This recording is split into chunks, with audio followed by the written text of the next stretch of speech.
नमस्कार दोस्तों, मैं आपका होस्ट दोस्त विक्रांत जोशी आपका स्वागत करता हूं मैं आरएम शॉर्ट्स में, जिसमें हम लेके आते हैं दिन भर की स्पेस और डिफेंस न्यूज़ की टॉप 3 खबरें।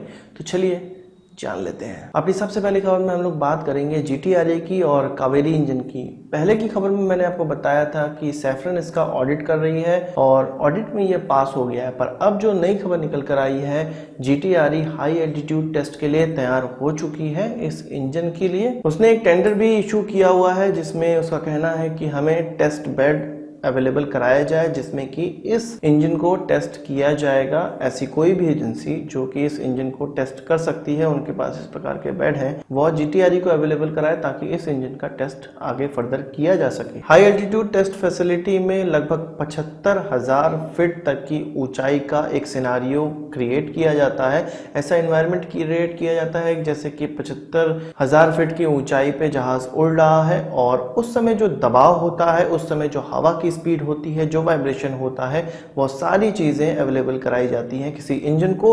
और इस फैसिलिटी में 2 से 3 मैक तक के इंजन को टेस्ट किया जा सकता है। इस फैसिलिटी में जो सेल्स होते हैं वो किसी इंजन को सब जीरो इनलेट टेम्परेचर तक प्रोवाइड करते हैं, जो कि टेक ऑफ के समय इंजन में जिस प्रकार का टेम्परेचर डेवलप होता है उसको मिमिक करता है, यानी कि उस सिनारियो को पूरा कॉपी करता है और इंजन को एक वैसा ही वातावरण प्रोवाइड करने का प्रयास करता है। इस फैसिलिटी में एक सुविधा और होती है, कोई इंजन कितनी ऊंचाई पे जाके बंद हो जाता है और कितने नीचे आने पे उसको दोबारा स्टार्ट किया जा सकता है, यह सारे टेस्ट भी इस सेल या इस फैसिलिटी में किए जा सकते हैं, जिसको हाई एल्टीट्यूड टेस्ट फैसिलिटी या सेल कहा जाता है। और GTRA अब इसी की तलाश में है ताकि हमारा कावेरी इंजन उसमें टेस्ट हो सके और फर्दर इसको आगे आने वाले समय में एयरक्राफ्ट में इंस्टॉल भी किया जा सके। अभी भी ये एयरक्राफ्ट में इंस्टॉल किया जा सकता है, इस लेवल तक पहुंच गया है, पर बिना टेस्टिंग के इसको किसी भी एयरक्राफ्ट में इंस्टॉल नहीं किया जाएगा। दोस्तों, हमारी अगली खबर आ रही है एडवांस लाइट हेलीकॉप्टर की तरफ से, जो कि भारतीय आर्मी इस्तेमाल कर रही है। HAL के द्वारा बनाई गई, जिसको ध्रुव भी कहते हैं।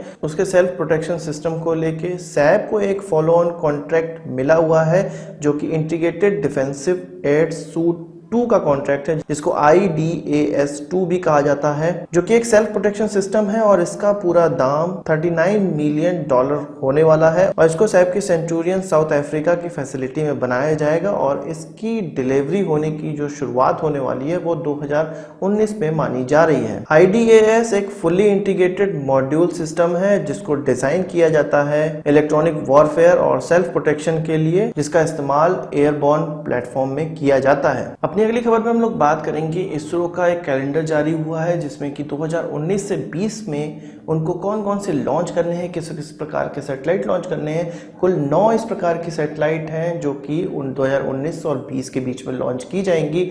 उनकी कुछ डिटेल मैं आपको बता देता हूं, उनका कुछ नाम मैं आपको बता देता हूं जो कि सामने निकल कर आया है। इसमें 3rd generation Cartosat series satellite for very high resolution mapping. दूसरा है 2nd generation stereo imaging satellite for digital elevation model.